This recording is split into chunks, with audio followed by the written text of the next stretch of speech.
വളരെ ശ്രദ്ധിക്കുക. ഒന്ന്, കർത്താവിൻ്റെ കരുണ ലഭിക്കാൻ, കർത്താവിൻ്റെ അനുഗ്രഹം ലഭിക്കാൻ, അഭിഷേകം ലഭിക്കാനുള്ള 2 എളുപ്പ വഴികൾ ഞാൻ പറയാൻ പോവാം. ഷോർട്ട് കട്ട് കേൾക്കണോ? എല്ലാം ഷോർട്ട് കട്ടാണല്ലോ വേണ്ടത്. എളുപ്പത്തിൽ കാര്യങ്ങൾ നടന്നാൽ മതിയല്ലോ, പെട്ടെന്ന് നടക്കും. ഇത് പറഞ്ഞു കഴിഞ്ഞിട്ട് പറയുമോ ഇത് ഇത്ര കട്ടിയായിരുന്നു എന്ന് ചിലപ്പോൾ പറയും ചിലർ. അങ്ങനെ ചിന്തിക്കണ്ട. ഏറ്റവും എളുപ്പ വഴിയാണ് ദൈവവചനത്തിൽ കർത്താവിൻ്റെ കരുണ ലഭിക്കാനും ദൈവത്തിൻ്റെ അനുഗ്രഹങ്ങൾക്കും അതിനേക്കാൾ ഉപരി സ്വർഗത്തിൻ്റെ ഒരു അഭിഷേകത്തിന് വേണ്ടി വചനം നമ്മുടെ മുമ്പിൽ വയ്ക്കുന്ന 2 എളുപ്പ വഴികളുണ്ട്. ആദ്യത്തെ വഴി എന്നാണെന്നറിയാവോ? ക്ലൂ വേണോ? ആദ്യത്തെ വഴി ക്ഷമിച്ച് പ്രാർത്ഥിക്കുക. എൻ്റെ അച്ഛാ 10-15 വർഷമായിട്ട് നോക്കിക്കൊണ്ടിരിക്കുന്ന അതത്ര എളുപ്പമുള്ള അല്ലേ? അതത്ര എളുപ്പമുള്ള കാര്യമൊന്നുമല്ല. പക്ഷേ ഇത് സംഭവിച്ചാൽ ഇപ്പോൾ ഇതുള്ളത് കൊണ്ട് എന്തോരം മഴ പെയ്താലും അത് നമ്മുടെ തലേ വീഴുകയില്ല അല്ലേ? പിന്നെ വായ മുളിച്ച് മുകളിലേക്ക് ഇരുന്നാൽ ചിലപ്പോൾ പല്ലി മുള്ളിയ വായ വീഴും. അതല്ലാതെ വേറെ ഒരു വെള്ളവും മുകളിൽ നിന്ന് വരികയില്ല. കാരണം അത് നമ്മിങ്ങനെ കവർ ചെയ്ത് നിർത്തിയിരിക്കുക. എന്ന് പറയുന്നത് ദൈവം തൻ്റെ സ്നേഹത്തിൽ, വചനത്തിലൂടെ പോകുമ്പോൾ മനസ്സിലാക്കേണ്ട ഒരു കാര്യം, തൻ്റെ സ്നേഹത്തിൽ ദൈവം എപ്പോഴും തൻ്റെ മക്കളെ അനുഗ്രഹിച്ചുകൊണ്ടിരിക്കുക. ദൈവത്തിൻ്റെ അനുഗ്രഹിക്കുന്ന കരം ഒരിക്കലും കുറുകിപ്പോയിട്ടില്ല. രക്ഷിക്കുന്ന കരം ഒരിക്കലും കുറുകിപ്പോയിട്ടില്ല. ഇങ്ങനെ എന്തൊക്കെയോ വെച്ചിങ്ങനെ അടഞ്ഞു കിടക്കുന്നത് കൊണ്ട്, എവിടെയൊക്കെയോ എന്തൊക്കെയോ ഒരു അടവ് നിൽക്കുന്നത് കൊണ്ട് ആ ദൈവാനുഗ്രഹങ്ങളും അഭിഷേകവും കർത്താവിൻ്റെ കരുണയും നമ്മളിലേക്ക് ഒഴുകുന്നില്ല എന്നാണ് മനസ്സിലാക്കുന്നത്. അപ്പം അതിനകത്ത് ഏറ്റവും എളുപ്പ വഴിയാണ് ഞാൻ പറയുന്നത്. എല്ലാവരോടും ക്ഷമിച്ച് പ്രാർത്ഥിക്കുക, കർത്താവിൻ്റെ കരുണ ലഭിക്കും. പറ, എന്താ ഹല്ലേലൂയ പറയാത്തെ? എളുപ്പമാണോ? ഇനിയിപ്പോൾ ഒരാഴ്ചത്തേക്ക് ആരും ഒന്നും മിണ്ടുകയല്ല. എളുപ്പമാണോ? എളുപ്പമാണ്, ഭയങ്കര എളുപ്പമാണ്. വീട്ടിൽ അമ്മായിയമ്മ ഇല്ലെങ്കിൽ കാര്യങ്ങളൊക്കെ എളുപ്പമാണ്. മരുമകളില്ലായിരുന്നെങ്കിൽ കാര്യങ്ങളൊക്കെ എളുപ്പമാണ്. നമ്മെ സ്നേഹിക്കുന്ന ഒരു ജീവിത പങ്കാളിയായിരുന്നെങ്കിൽ കാര്യങ്ങളൊക്കെ എളുപ്പമാണ്. അനുസരിക്കുന്ന മക്കളായിരുന്നെങ്കിൽ എളുപ്പമാണ്. അയലൊക്കെക്കാർ നല്ലവരായിരുന്നെങ്കിൽ, വികാരിച്ച കുഴപ്പമില്ലെങ്കിൽ, അല്ലെങ്കിൽ കാണാം. നിങ്ങൾ ബൈബിൾ കയ്യിലുണ്ടല്ലോ അല്ലേ?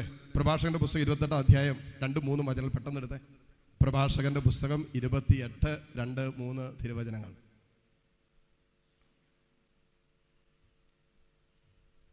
കരുണ ലഭിക്കാനുള്ള വഴിയാണ് ഞാൻ പറഞ്ഞു തരുന്നത്. വെറുതെ കരുണക്കൊന്ത ഏട്ടാ, എല്ലാ നേരവും കരുണക്കൊന്ത ചൊല്ലിയാൽ കരുണ ലഭിക്കില്ല. നിങ്ങൾ തെറ്റിദ്ധരിക്കരുത്. ഒരു ചേട്ടൻ്റെ അടുത്ത് പറഞ്ഞാ, എൻ്റെ അച്ഛാ രാവിലെ മുതൽ ഈ ചേച്ചിയുടെ പരിപാടി എപ്പോഴും കരുണക്കൊന്ത ചെല്ലുക, പക്ഷെ എന്നോടും എൻ്റെ മക്കളോട് അല്പം പോലും കരുണ. നേരെ തിരിച്ചും കേട്ടോ. ചില ചേട്ടന്മാർ ഭയങ്കര പ്രാർത്ഥനയാണ്. ശുശ്രൂഷയ്ക്ക് പോകുന്നു, കൺവെൻഷനുകൾ പോകുന്നു, ധ്യാന കേന്ദ്രത്തിൽ ശുശ്രൂഷ ചെയ്യുന്നു, ജീവിത പങ്കാളിയോടും മക്കളോട് അല്പം പോലും, തിന്ന പാത്രം പോലും കഴിയുമല്ലോ. ശുശ്രൂഷാലയത്തിലൊക്കെ പോയി കിടന്ന് തലകുത്തി മറിഞ്ഞാ ശുശ്രൂഷ ചെയ്യുന്നത്. അപ്പോൾ നിങ്ങൾക്ക് കരുണ ലഭിക്കാനുള്ള എളുപ്പ വഴി പറഞ്ഞത് ശ്രദ്ധിച്ച് വായിച്ചോ, അതോ ഉറക്കം വായിച്ചോ? അയൽക്കാരൻ്റെ, ശ്രദ്ധിച്ച് കേട്ടോ, ബൈബിൾ ഇല്ലാത്തവർ ശ്രദ്ധിച്ച് കേട്ടോ, അയൽക്കാരൻ്റെ തിന്മകൾ ക്ഷമിച്ചാൽ. അയൽക്കാരൻ്റെ, അപ്പൊ ഒരു കാര്യം വചനം ഉറപ്പിച്ച് പറഞ്ഞ, അയൽക്കാരൻ ചെയ്തതൊന്നും നന്മയല്ല. ഇത് ചെയ്തതൊന്നും നന്മയല്ല, ഒരു നന്മയല്ല ചെയ്തത്. അയൽക്കാരൻ്റെ തിന്മകൾ ക്ഷമിച്ചാൽ എന്ന് പറയുന്നത് പറഞ്ഞാൽ നിന്നോട് നിരന്തരം അയൽക്കാരൻ കാണിച്ചുകൊണ്ടിരിക്കുന്നത് തിന്മ തന്നെയാണ്. ഈ അയൽക്കാരൻ്റെ തിന്മകൾ ക്ഷമിച്ചാൽ നീ പ്രാർത്ഥിക്കുമ്പോൾ നിന്റെ പാപങ്ങളും ക്ഷമിക്കപ്പെടും. ഇത്ര വലിയ വാഗ്ദാനം എവിടെ കിട്ടാനാ? എന്നിട്ട് അടുത്ത വചനം കൂട്ടിച്ചേർക്കാണ്, അയൽക്കാരനോട് പകവെച്ചു പുലർത്തുന്നവന് കർത്താവിൽ നിന്നും കരുണ. എന്ത് പ്രതീക്ഷിക്കാവുന്ന എന്ത് ചെയ്താല്? ക്ഷമിക്കാതിരുന്നാൽ കർത്താവിൽ നിന്നും കരുണ. ചിലര് കുമ്പസാര കൂട്ടി എല്ലാവരും ക്ഷമിച്ചു, ഞാൻ ക്ഷമിച്ചു, എല്ലാം ക്ഷമിച്ച്, കുമ്പസാരത്തിലെല്ലാം അതരം കൊണ്ട് ക്ഷമിച്ച്. ചിലർ ഹൃദയം കൊണ്ട് ക്ഷമിക്കുകയില്ല. അതരം കൊണ്ട് ക്ഷമിക്കുക എന്ന് പറഞ്ഞാൽ കുമ്പസാരക്കൂട്ടിൽ എല്ലാം ഏറ്റു പറയും. അച്ഛോ, ഞാൻ എൻ്റെ ജീവിത പങ്കാളിയെ തെറി വിളിച്ചിട്ടുണ്ട്, എൻ്റെ അയൽവക്കക്കാർക്കെതിരെ ഞാൻ നല്ല അടി കിട്ടുന്ന രീതിയിലുള്ള പരിപാടികളൊക്കെ ഞാൻ ചെയ്തിട്ടുണ്ട്, അതെല്ലാം പറയുമായിരിക്കും. പക്ഷെ ഹൃദയം കൊണ്ട് ക്ഷമിക്കുക, അതരം കൊണ്ട് ക്ഷമിക്കും. ഉള്ളിൽ ഇതൊക്കെ തന്നെ ഇരിക്കും. എന്നിട്ട് അച്ഛനെ കാണുമ്പോൾ നമ്മൾ പറയും, ചേച്ചി ക്ഷമിക്കണം കേട്ടോ, അച്ഛാ എന്നോട് ഇത്രയും ചെയ്തതാ, ഈ ചതിയൊക്കെ എന്നോട് ചെയ്തതാ, ഈ ചെയ്ത്തൊക്കെ എന്നോട് ചെയ്താ, ഞാൻ ക്ഷമിച്ചച്ചാ, ഞാൻ കുമ്പസാരത്തിൽ ഇതെല്ലാം ഏറ്റു പറഞ്ഞ് ക്ഷമിച്ച്, ഇനി കർത്താവ് അവനിട്ട് കൊടുത്തോളും.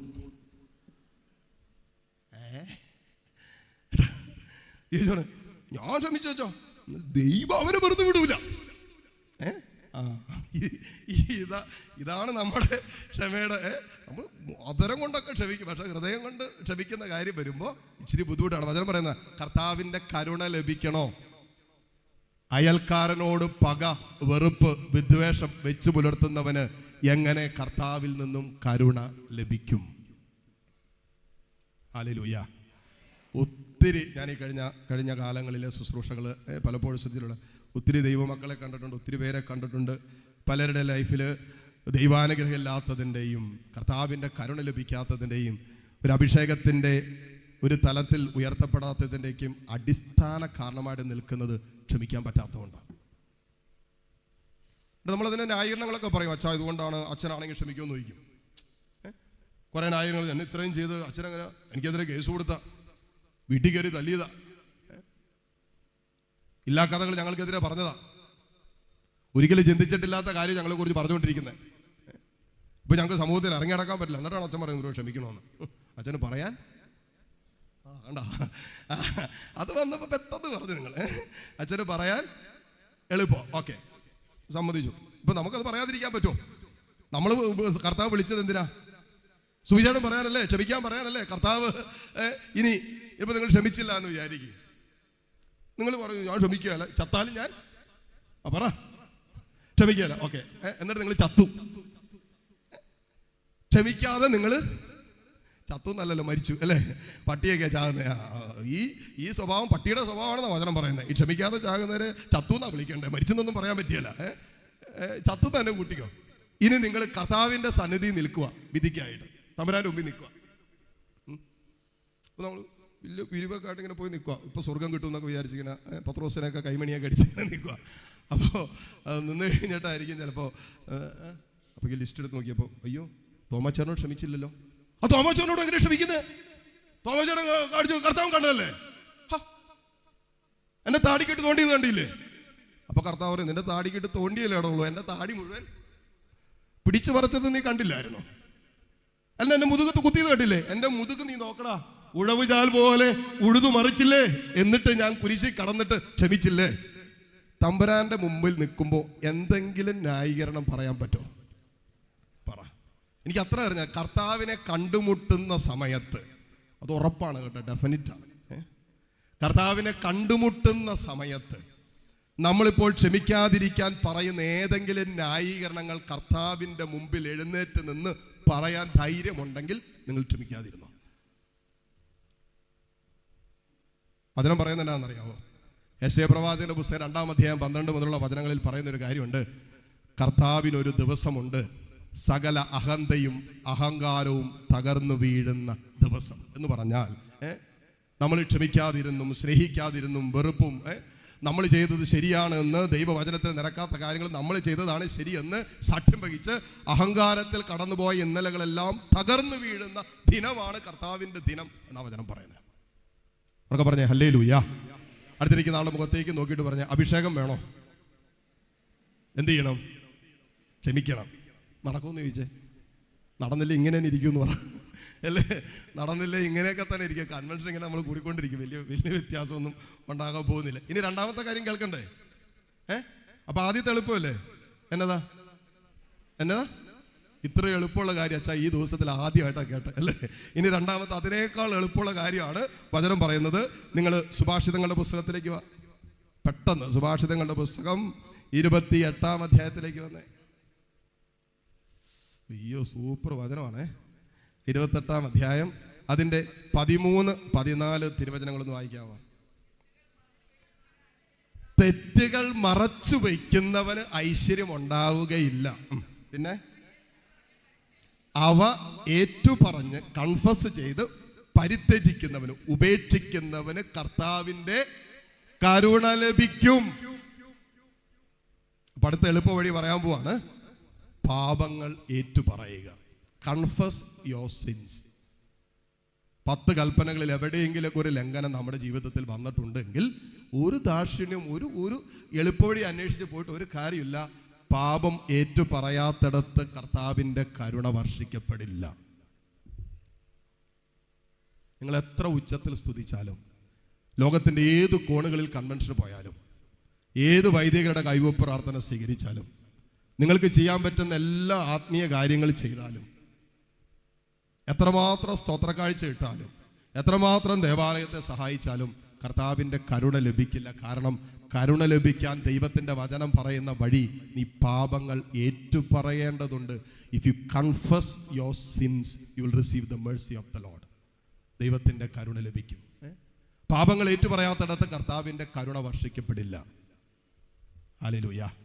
അതുകൊണ്ടാണ് എല്ലാ ശനിയാഴ്ച ഞാൻ പറഞ്ഞുകൊണ്ടിരിക്കുന്ന കാര്യം, നിങ്ങൾ കൺവെൻഷന് വരുന്നതിന് മുമ്പ് അവിടെ വൈദികർ കുമ്പസാരക്കൂട്ടിലുണ്ട്. Confess your since.